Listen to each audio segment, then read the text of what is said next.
What's up, AJ, Kim? Just wanted to ask a quick question about dropping my feet and also being on the balls of your feet at the same time. Really like having trouble. Maybe it's because I'm a size 13 or something, making movements to the shifter, when they're down like that. I don't know. Maybe you could just talk about that foot positioning and transitioning a little bit more in detail. I super appreciate the tips. Thank you. Yes, sir. Good question. So the bigger boot you have to be a little bit more precise with it, technically. When you stand up, the way that I would teach how to ride is this is your foot peg.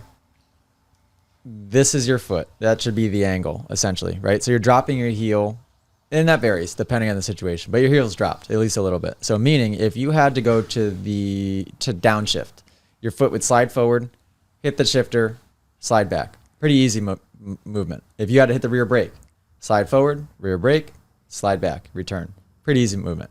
If you have to upshift, that's where it gets a little tricky, because now we're going from this position here, under, upshift, and back. And sometimes it's hard to get under there. So what I actually do when I upshift while standing is my foot will go around, shift up, and back around.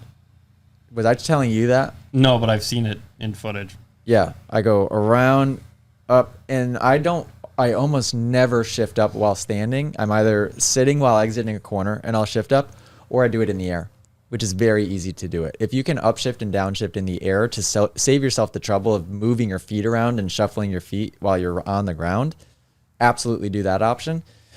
Just requires a lot of practice, that's all. Because what most people do, and we talked about this earlier, is they would go, hit the control, rotate out, hit the control, rotate out, which is wrong because now we're riding flat-footed with our toes out. So two things you're doing wrong. So you just have to hit the control right back to the balls of your feet. It's a pain in the neck until you get used to it. Simple as that. James? Yeah. I mean, now that you elaborate on that a little bit, I honestly can't remember a time where I was shifting up, standing up. Mm-hmm. Especially in four strokes. Maybe if you're on a 125 and you're just shifting everywhere, maybe, but more common. But yeah, shifting up and standing up, I definitely avoid that at all costs. It almost never happens. You know what? Okay, so here's something interesting. I told you I had an AJ when I was a kid, Buddy Antonez. Yep. Love him. Awesome guy. Saw him at the races this year. It was super cool. Sit in the corner, stand up, shift. You're stand in the corner, sit down, shift. Wait, he would say that again? Well, he would be like, sit in the corner. Yeah. And what he would do is use the G out to pop your butt back off the seat, basically. You know what I mean? Which could work. But then you do your shifts and all that stuff. Like, he was all about the only time you sit is in the corner. Sure. When you sit for the straightaway. You do. Yeah. I don't know. It's kind of interesting. That was one of the things when you started teaching that. I was like, what are you talking about? Yeah. But sure enough, it works. It's way easier to shift. Yeah, I'm a genius. What can I say? Oh, dude. No. Yeah. It's amazing you haven't gotten canceled. Well, I did. Oh, you're right. I take that back. We don't need to talk about that. That did happen. It's okay. Yeah. I forgot about that. Yeah, we got canceled in a big way. We got canceled. Yeah. Oh, my gosh. Making a comeback. At least Eli Tomac won't. He doesn't have time to come after me. Yeah. Anywho, what was I going to say? Yeah, I think the biggest thing for me is sometimes it feels weird to have your feet in the right place, and that's not because you're doing it wrong. It's just because it feels weird. You know what I mean? It takes a long time to form a new habit, a long time to break an old one.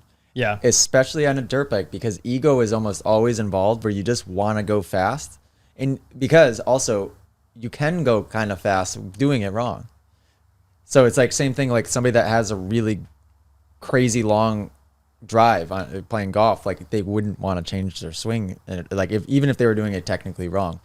The thing with motocross is that you will eventually get yourself hurt if you don't do it the right way. So I tore my ACL in 2016 by dabbing my foot, didn't crash, just dab my foot to the ground. I taught myself how to learn with both feet on the pegs from that time.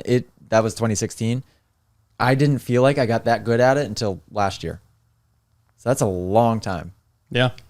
5 years of. Now, I was in the worst situation to try to learn. Not only was I starting to get old, I'm still racing professionally, so it's hard for me to slow down enough to really form the new habit, but I did.